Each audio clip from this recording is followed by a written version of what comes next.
Welcome to This Is Us Part 2. This is a project by Mama Sakit Village under Gender Talk 211. Last year, in Part 1, we focused on 16 of well-known tribes. And this year, we decided to do 10 of the lesser-known tribes. So this is like a learning process for all of us. Because if you Google anything about South Sudan, there's not much information about our cultural attires or our different traditions. So hopefully, over time, we'll be able to cover the 64 tribes. This year, we had 5 young ladies help us. They're all in the media sector, and we did a training for them on data collection, on vlogging, and also graphic design, because those are the tools we always use in part of our digital curation projects.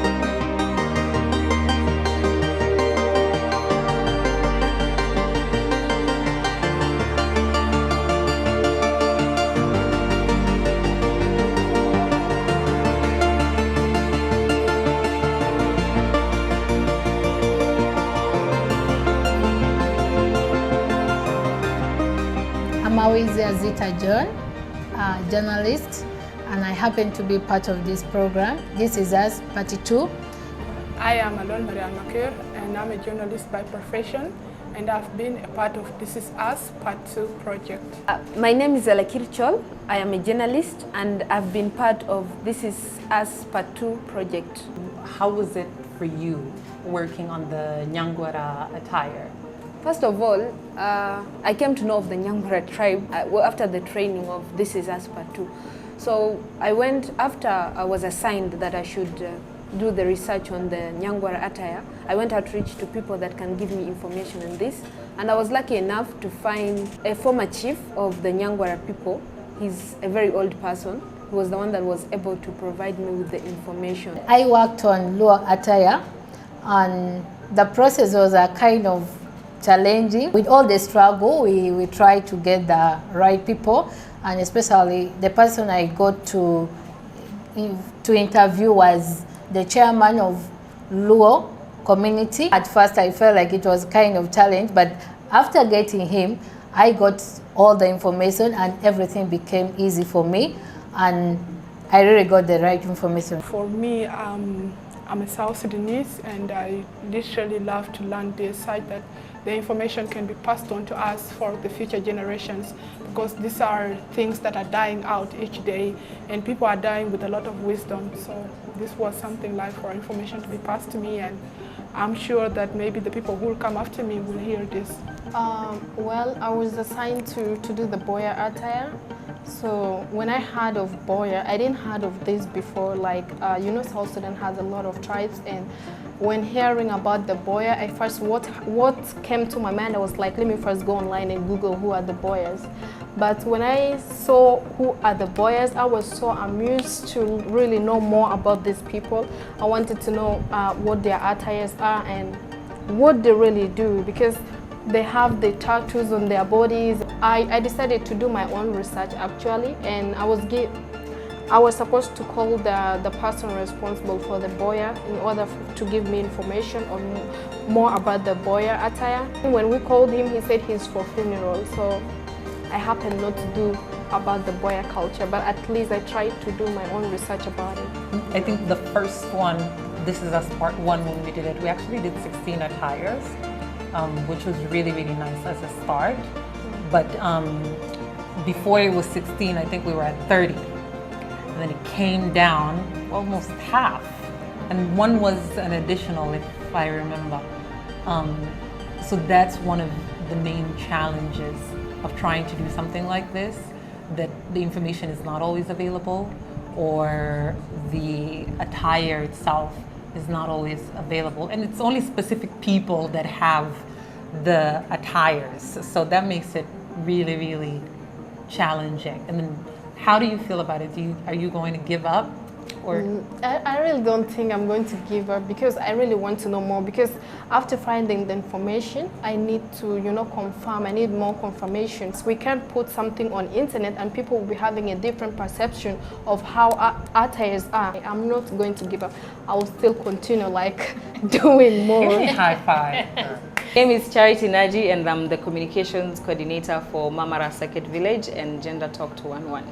My name is Nyaro Agar, and I am the graphic designer and main illustrator for Gender Talk 211 and Mamara Circuit Village. My name is Eva Lopa. I am the project lead for Gender Talk 211 and Mamarasakit Village. Besides what both of you just shared, that it's really important in preservation and so on, I think for me the project is really personal.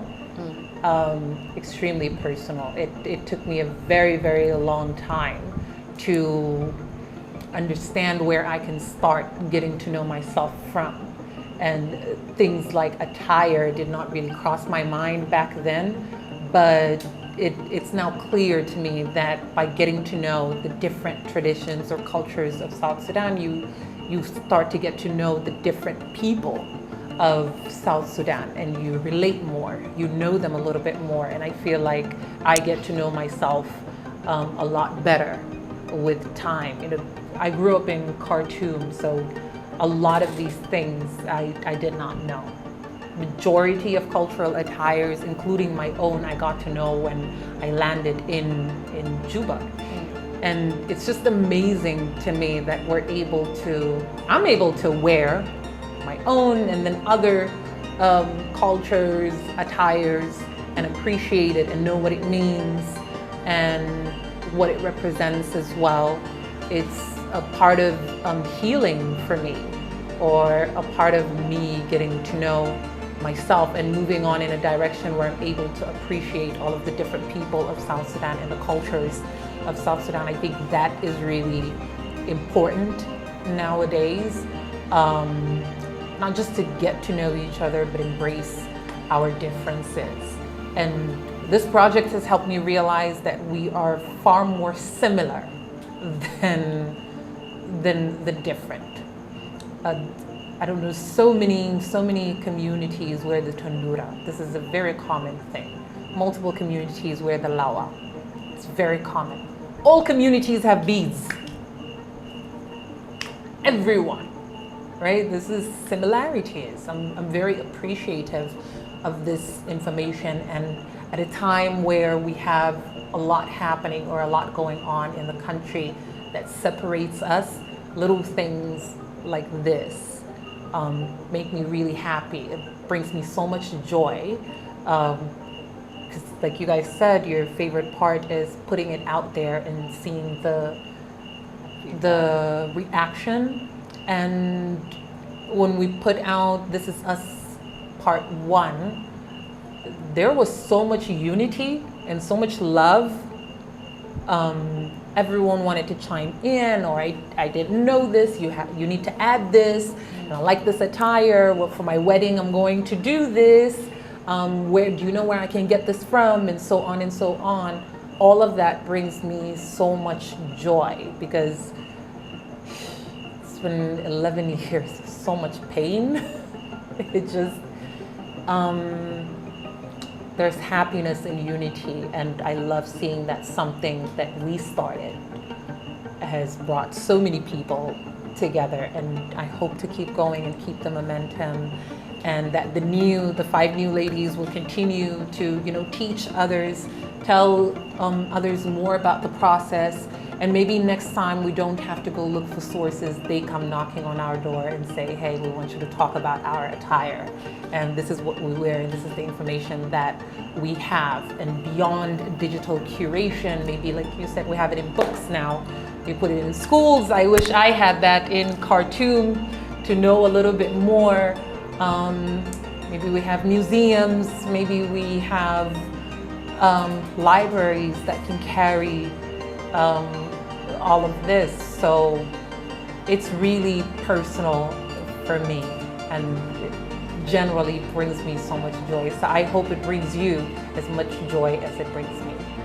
Mama Radio, sign off. This is us.